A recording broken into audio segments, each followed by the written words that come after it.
Krishna. Hare Krishna. Dear devotees and pranams, thank you for joining in for our Ramayana study session. We are on YUDDHA Kand. We'll start with the prayers.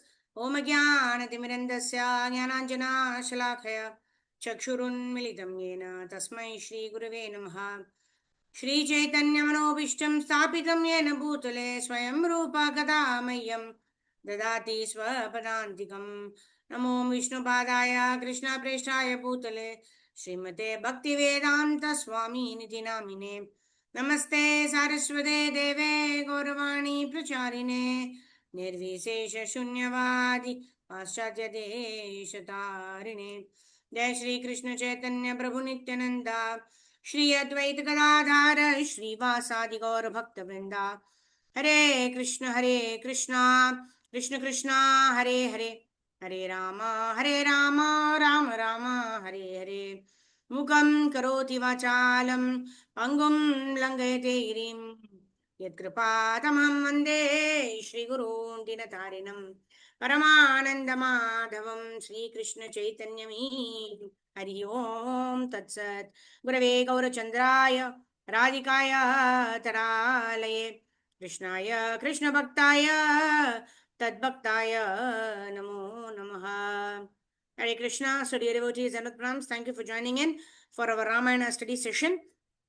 So we saw that Vibhishan has come to Lord Ram's side and with the help of the guidance of Lord Ram, Nala, who's the son of Vishwakarma. Under his leadership, the Vanarasena actually build a bridge of rocks until Lanka, the entire ocean.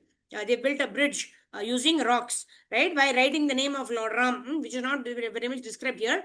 But they write the name of Lord Ram and then they throw it in the water and the rock is floating in the ocean. And in this way, by the grace of Lord Ram, by the blessings of Lord Ram, they build a bridge across the ocean to reach Lanka. Okay, so now we were seeing, what is this? Some trickery by Ravana, right? What does he say?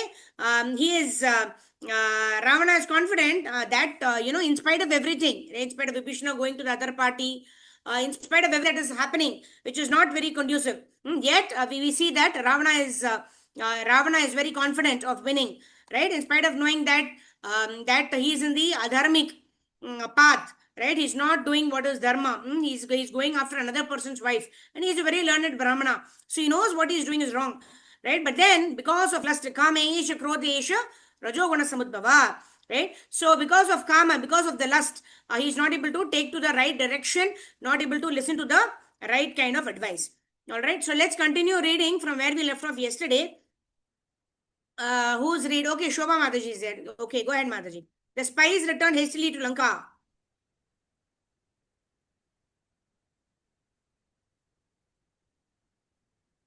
Hare Krishna Mataji, Dandavat Pranam. The spies returned hastily to Lanka. Hare Krishna, Waiting Krishna as Krishna. to. Am I audible, Mataji? Hare Ram, Hare Ram. Am I audible, Mataji? Hare Hare. Yes, Mataji, go Haribol? ahead.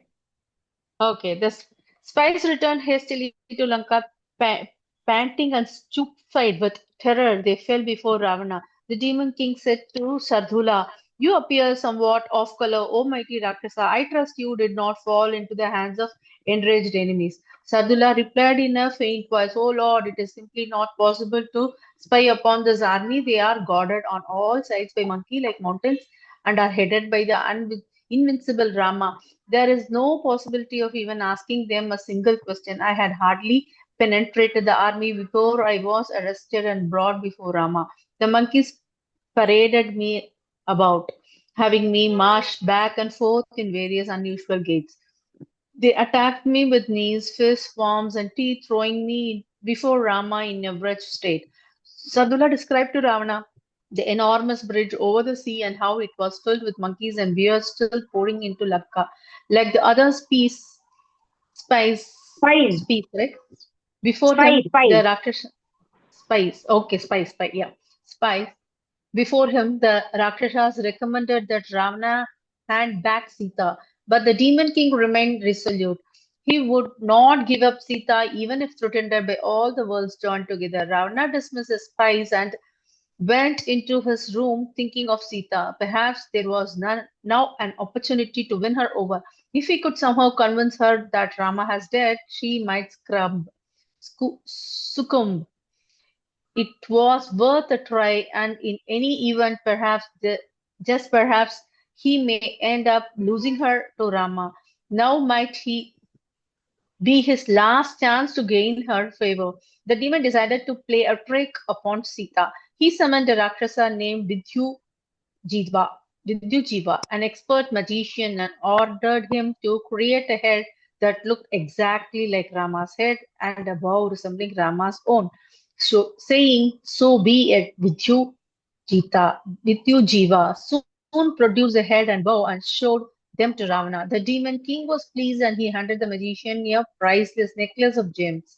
Ravana then told Vidhujiva to accompany him to the Ashoka grove to see Sita.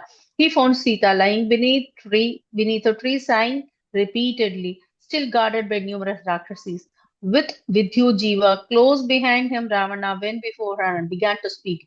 Your husband, on whose account you have rebuked me, now lies killed.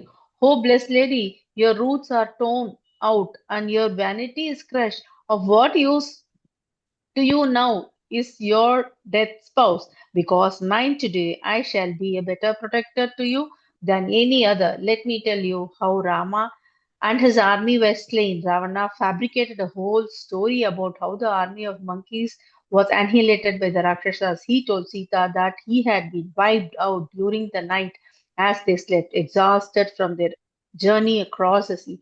All of the principal monkeys, including even Hanuman, were now dead. Rama's head had been severed by commander of Rakshasas. Ravana had Vidhujiva show her the trick head. The magician placed the head on the ground in front of Sita. He handed the bow he had created to Ravana and then promptly vanished from the spot. Throwing down the bow next to the head, Ravana said, "Look now upon your husband. There is his famed bow, fetched here by Prahasta." After he had disposed of the mortal being during the night, Sita looked at the head. It resembled Rama closely with the same large eyes and the same splendid jewel in her hair. The prince burst into a wail and fell on the ground. She cried out, censuring Kaikeyi, "O cruel woman, be now satisfied with your work. See what you have done to the noble house of Raghu. How can I continue to live? Everything is finished. The death of her husband before his wife is declared to be a catastrophe.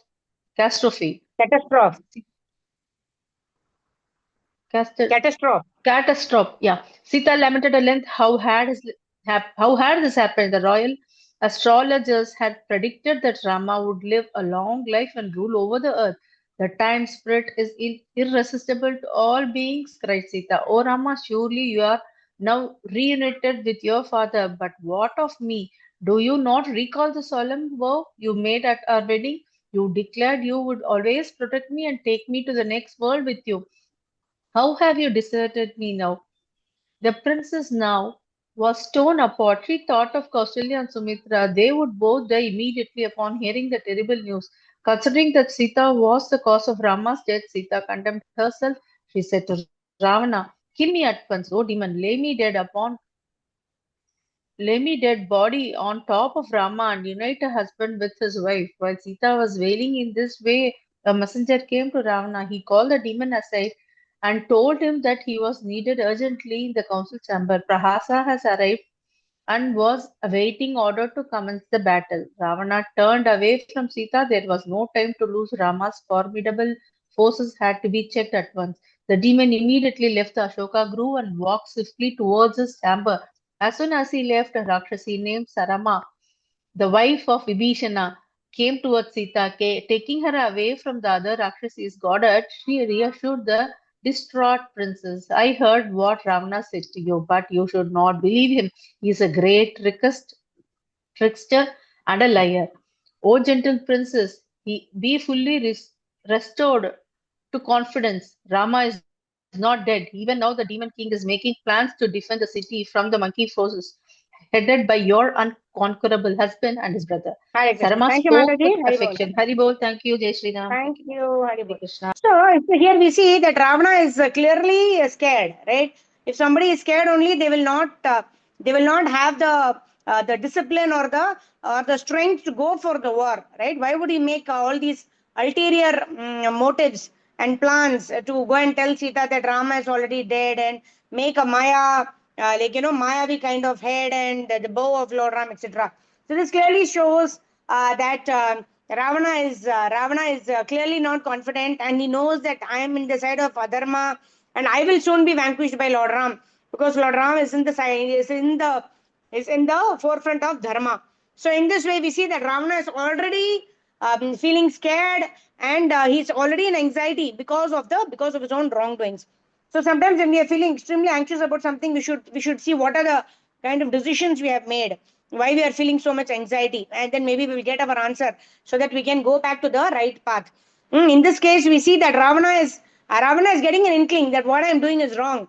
But then he is not able to take the right decision because of being overpowered by lust.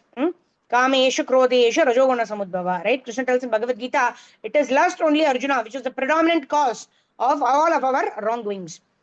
Okay, let me share my screen again. Okay, Sarama spoke with affection to Sita. The Rakshasi was as pious as her husband, and she had often comforted the grieving princess. She assured Sita that Rama's so-called head was an illusion conjured up by Ravana and his henchman.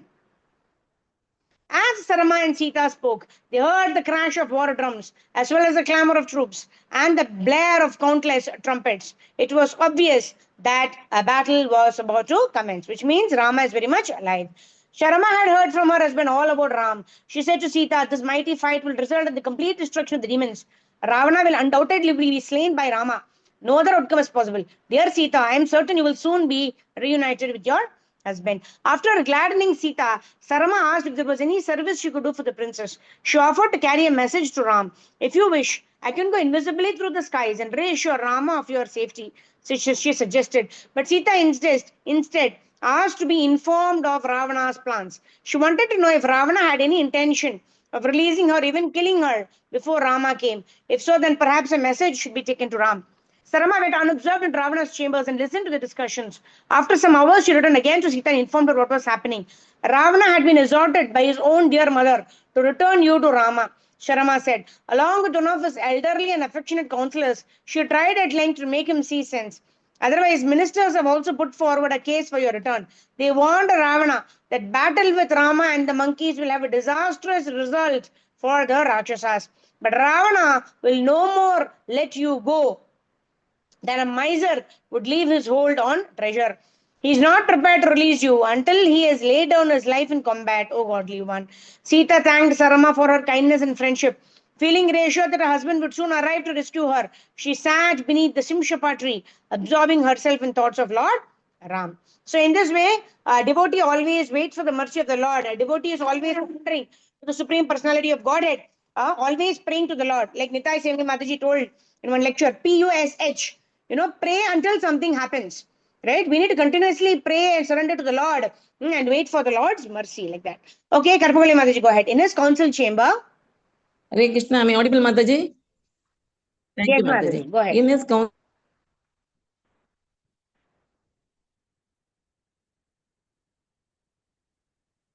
No, okay, you're not audible. Mataji, you're not audible. Hari bol. I'm not able to hear. Okay, anyways, let me read. In his council chamber, Ravana gazed around at his ministers. They all sat mutely, looking at one another. Rama's fiat in crossing the ocean with an unlimited number of bears and monkeys was astonishing. And that was on top of the incredible display by a single monkey in Lanka. Surely battle with Rama would be foolhardy. Seeing the timidity of his advisors, Ravana spoke in a voice which rang around the silent chamber. I have heard everything about Rama and his prowess. I feel that we will be able to overcome in battle. I know the Rakshasas to be unfailing and resolute. You should entertain no fears.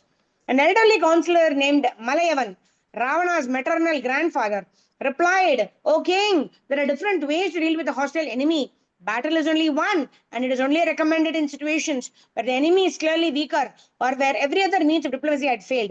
You have not explored any other avenues with Rama. Let us try to make an alliance. Give Sita back to Rama. The outcome of battle is almost unsure. There must always be a loser. On the other hand, O intelligent Rakshasa, negotiations can produce a favorable result for both the parties. Okay, Karpavalli Mataji, you're not audible. Initially, it's audible, but later on, you're not audible. Okay, let's try again. Malayavan spoke strongly. Please go ahead.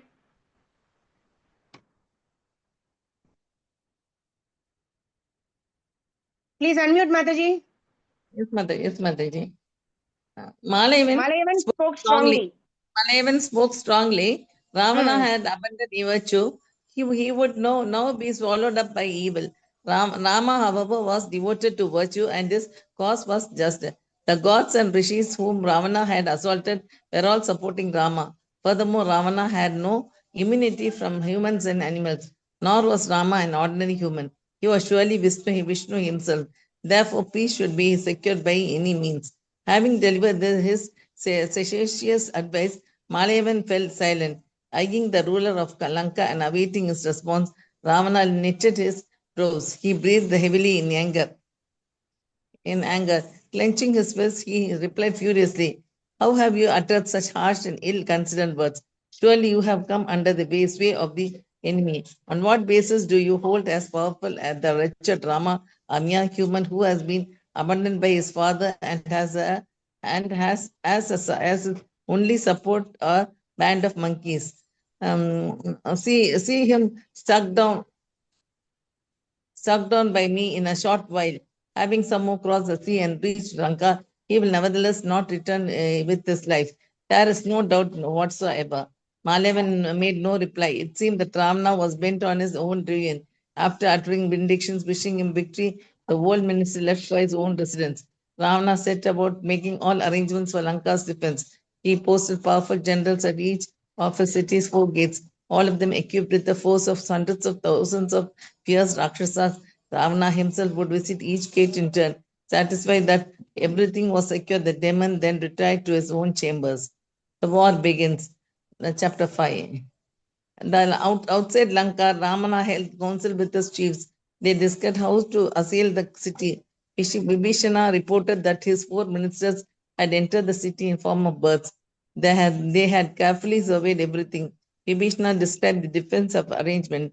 At the eastern gate stands Prahasta, the commander in chief. At the southern gate is Mahaprahashva, the Mahadra, the two almost invisible Rakshasa. Stationed at the western gate is Ravana's cunning and fearful son Indrajit, who was highly dangerous in battle.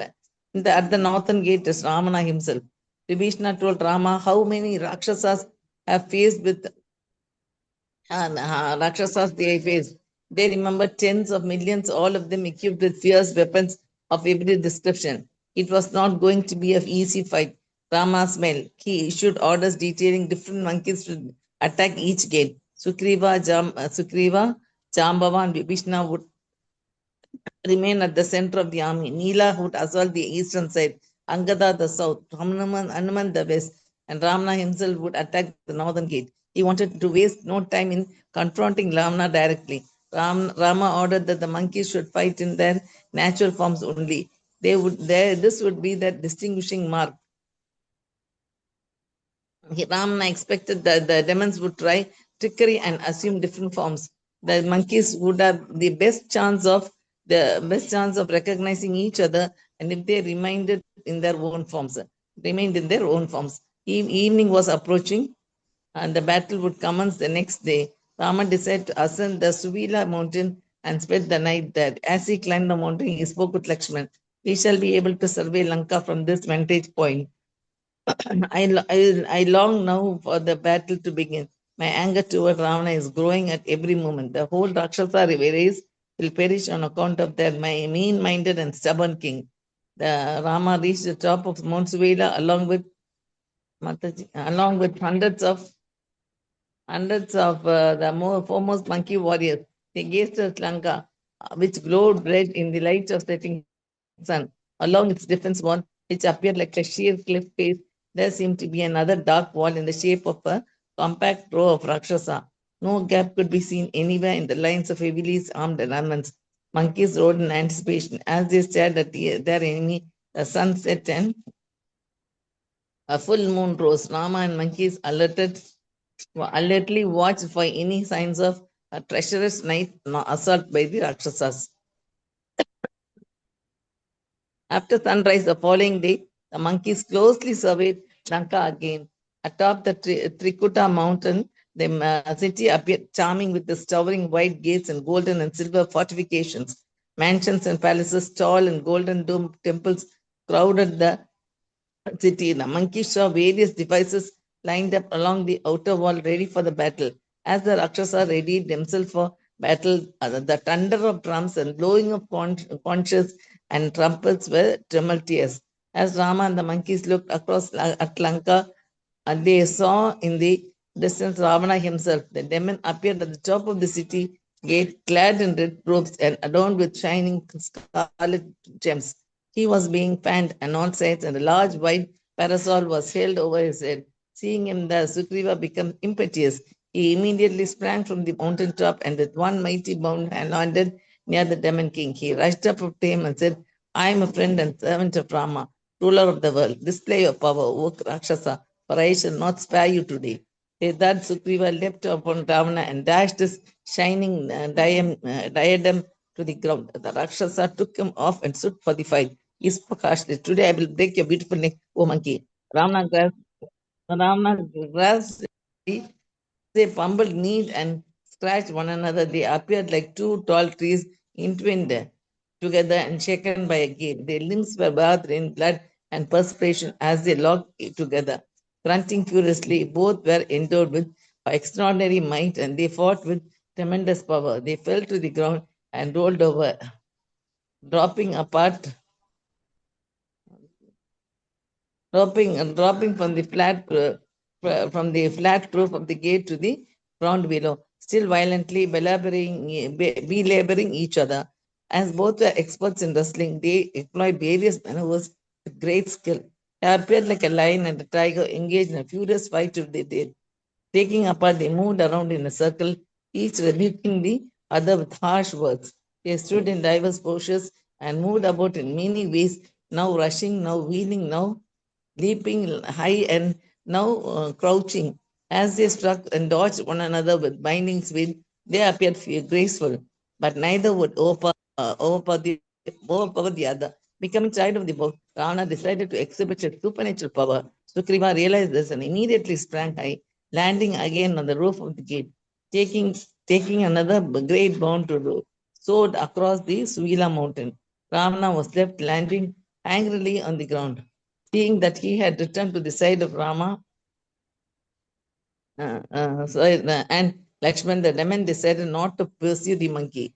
The battle with the prince would come now soon. Rama embraced Sugriva. Thank you, Mataji. Haribol. Thank you, Mataji. Okay. So here, this is very interesting. Sugriva is after all a monkey, right? So what did he do? Just as they were going to wage a war, Sugriva is simply going and teasing Ravana, right? By causing him some kind of inconvenience and he's coming back. But Ravana is not having the time to pursue the monkey and cause him great damage, right? Because the war is about to begin, right? And Rama actually embraces Sugriva and actually helps him, with a little bit of wounds that was caused by Ravana. And in this way, we see here that Rama, Sugriva from the side and on the entire Vanara Sena, headed by Angada, Hanumanji, they're all ready to make a fight. And on the other side, Ravana has also installed his best of the warriors, his own son Indrajit, also on one of the four sides. And in this way, both the armies are ready for a fight. Okay, anyone else wants to read? Okay, let me read. Rama embraced Sugriva and examined the wounds. Ravana had inflicted upon him.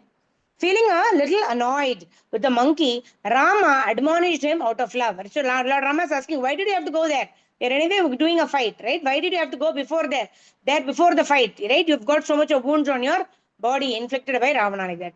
Feeling a little annoyed with the monkey, Rama admonished him out of love. Kings should not act in such a rash way, O mighty one. If anything had happened to you, then what would have become of me? If you had been slain, then I surely would not have survived. Please do not be so impetuous again. Sugriva bowed to Ram and replied, seeing the disgusting demon who has borne away your wife, I lost control of myself. I had to give him a beating, I am sorry. Rama praised Sugriva's courage and strength and then turned to Lakshman. O valiant brother, the time for battle has arrived. We should array our forces in preparation. Many terrible omens are visible, boding massive destruction and death. The earth will soon be covered with rocks, darts, arrows, and swords hurled by monkeys and Rakshasas. So a thick morass of flesh and blood will spread on all sides, surrounded by monkeys and bears. We should immediately march on Lanka. Rama rapidly descended the mountain, followed by his brother. Upon reaching the foot of the mountain, he reviewed the army. Then, with Sugriva's assistance, he marshaled the troops ready for the battle. At an auspicious moment, he ordered them to advance. The army moved off, sending up a roar which made the earth shake and the walls of Lanka vibrate. The different Vanara commanders soon reached their respective positions at the gates of Lanka.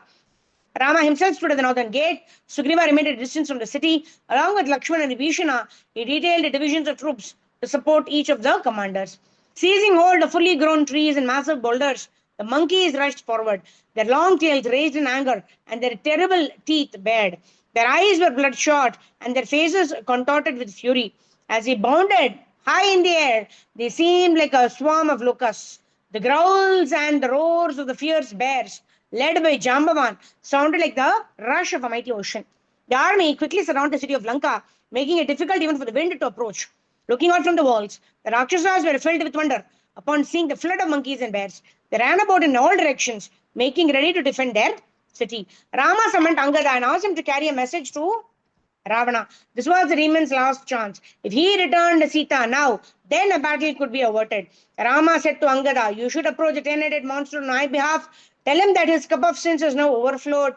Fierce retribution will shortly ensue for all his acts of violence against the gods, Rishis, Gandharvas, Apsaras, and Yakshas and others, what to speak of his depraved act of stealing Sita from me.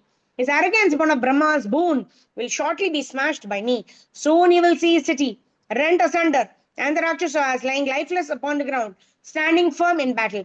I will soon force him to throw down his body. Rama offered Ravana the opportunity to surrender. He could return Sita now, and the army would leave peacefully. Otherwise, the world would soon be rid of Rakshasas, barring those who sought Rama's shelter. So again, we see here that Lord Ram is again giving an opportunity to Ravana to actually return Mother Sita. Right? Again and again, opportunities are being presented to Ravana. Right? Vinashakale Viparita Buddhi. We were discussing the other day also. Right? When our intelligence is not adequately sharpened by the study of the scriptures, even though we might get wise counsel, we may not be able to take the right decisions in our life. So here we see that Ravana is getting continuous opportunities to reform and to surrender to Lord Ram and return Mother Sita, but looks like he's not willing to take up any such opportunity, and he wants to fight Lord Ram. And hence the destruction of not only Ravana but all of his entire dynasty is going to be imminent because of the wrong decision of Ravana. Okay, anyone else would like to read? You can raise your hands. Okay. Angada leapt high and crossed over the walls of Lanka. Confounding the demons by his speed and movement, he swiftly arrived before Ravana. He stood a short distance from the Rakshasa and announced himself to be Rama's messenger. So Rama's messenger is now again there to give an opportunity to Ravana. He then delivered the message exactly as he heard it from Lord Ram. Ravana was seized by fury. He commanded his ministers to capture and kill Angada. Right now, Angada has come as Ramaduta to Ravana to actually tell Ravana that this is the last opportunity for him to return Mother Sita. Otherwise, he is going to be killed. Although he has got the boon by Brahmaji and all of that. Even Brahma and Shiva give boons to the demons, and all the demons are finally vanquished by the Supreme Personality of Godhead, fulfilling all their conditions. Yeah, Ravana was seized by fury. He commanded his ministers to capture and kill Angada. 4 huge demons immediately took hold of the Angada by his arms. The monkey, who blazed like a fire, allowed the Rakshasas to hold him. Taking all 4 of them, still clinging to his arms, he leapt up onto a huge high ledge. He then dashed the demons together and they fell senseless to the ground. The monkey let out a great shout, proclaiming his name and roaring, "Victory to Rama!" With a great leap, he returned to Rama, smashing down the wall from which he jumped. Ravana's reply to Rama was clear enough. Yes, Kripamai Sita Devi Dasi Mataji, go ahead. Witnessing this display of power from there. Hare Krishna. Witnessing Hare Krishna. this display of power. Am I audible, Mataji? Yes, Mataji, go ahead. Witnessing this display of power, Ravana became morose. He foresaw his own destruction. The demons sat sighing amid his ministers, but still he gave no thought to the possibility of surrender. Rama affectionately received Angada back. Hearing then of Ravana's cruel response, he resolved to fight and immediately gave the order to charge. Mounted upon the back of a monkey, Rama led the attack himself. The entire earth around Lanka was rendered brown by the mass of monkeys and bears. They filled the moats and completely covered the defensive wall as they rapidly sealed them. That air was filled with cries of victory to Rama and Sugriva. Mighty monkeys rose quickly to the tops of the walls, screaming ferociously. They poured onto the ramparts and tore to the Rakshasa with their teeth and nails. Ravana ordered the troops to rush against the enemy. A great clamor was raised. Also, thousands of drums were beaten with golden sticks, creating a terrible din. The Rakshasa of hideous creatures blew conches and trumpets and rallied Ravana's vast forces. With the dark limbs adorned with brilliant jewels, the Rakshasas, Mataji, scroll up, Mataji. Rakshasas seemed like so many clouds lit by lighting. They joyfully rushed forth like the waves of an ocean swollen with rains of universal destruction. The trumpeting of elephants and neighing of the horses and the clattering of chariots and the shouts of demons made the earth and sky resound. Rakshasa struck the monkeys with their flaming maces, javelins, pegs, and axes. The monkeys grasped hold of the demons with their powerful arms and hold them down from the wall. He aimed terrible blows at the Rakshasas with their fists and feet. The demons replied with darts and arrows. As they fought, they shouted out their respective names. All around Lanka, there were monkeys, bears, rakshasas locked in fierce compact. The earth quickly became covered with a mere of flesh and blood. The great heroes among the rakshasas mounted brilliant chariots and came out of the city with the dazzling coats of meat. They shone like fire. Others sailed Others sailed forth on the backs of gigantic elephants, while others charged out of the great steeds. They were supported by tens of thousands of Rakshasas on foot, their frightening faces twisted in fury, shouting victory to the king. The Rakshasas issued out for battle like a black river gushing out of the city gates. Some of them looked to the air and swooped down upon Rama's army feeling huge scimitars. Scimitar. Others fought scimitars. Uh, Others fought on ground, raising their frightful weapons and screaming in anger. The Vanaras met them, surging toward them with shouts of joy. The two armies appeared like heaven and earth colliding in the sky. Great duels took place between the heroes on both sides. Angada fought with Indrajit, even as Shiva had contended with the demon Angada. Hanuman fought furiously, battled with the huge Rakshasa Sharaba, while Vibhishna battled with the violent Rakshasa called Super Suparshva. Shwa. Supashva. Sugriva closed with Prakashka and Lakshmana with Durmukha. Four of the most powerful Rakshasas charged Rama, who stood on the battlefield shining like a smokeless fire. A fear and confused fight raged. All of the combatants sought a quick victory and they fought with tremendous force. A stream of blood flowed across the ground, floating dead bodies that looked like locks of hair with hair resembling weeds. Heads, arms, legs, and trunks rolled about. The clamor of fight was deafening as it struck terror on the hearts of those who were not heroes in battle.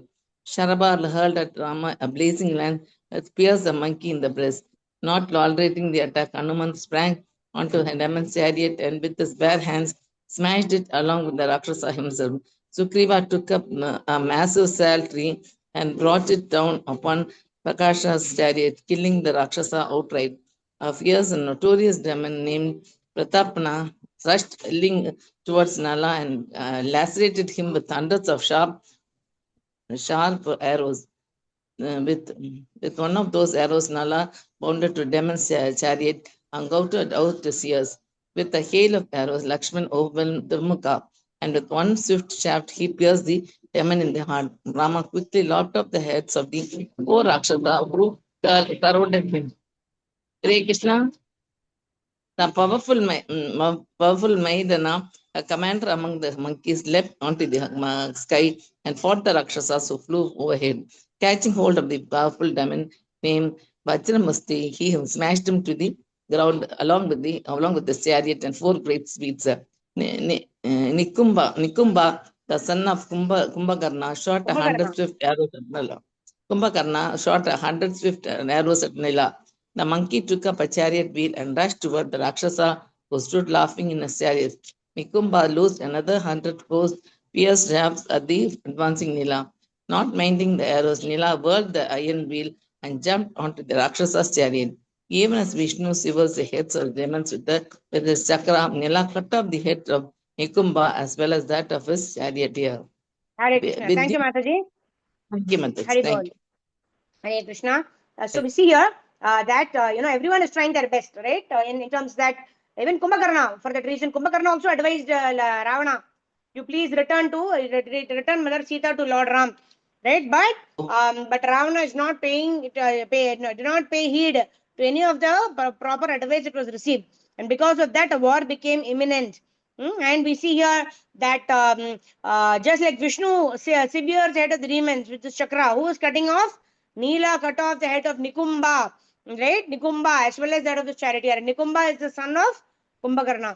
Like this, so many lives were lost just because of the wrong decision and the unheeding of proper advice by who? By Ravana. So we'll quickly end with Harinam Sankirtan. Raghupati Raghav Raja Ram Patita Pavan Sita Ram Sitaram Jaya Sitaram Sitaram Jaya Sitaram Sitaram Jaya Sitaram Sitaram Jaya Sitaram Jaya Jaya Prabhupada Prabhupada Gurudev Nitai Gaurari Bol Gaurari Bol Nitai Gaurari Bol ग्रंथराज Shrimad Ramayan की जय, जगत गुरु श्रील प्रभुपाद की जय, श्रील गुरुदेव की जय, अनंत कोटि वैष्णव वृंद की जय, निताय गौर प्रेमानंदे हरि हरि बोल. Thank you very much, dear devotees. We'll meet tomorrow morning 4:30 a.m.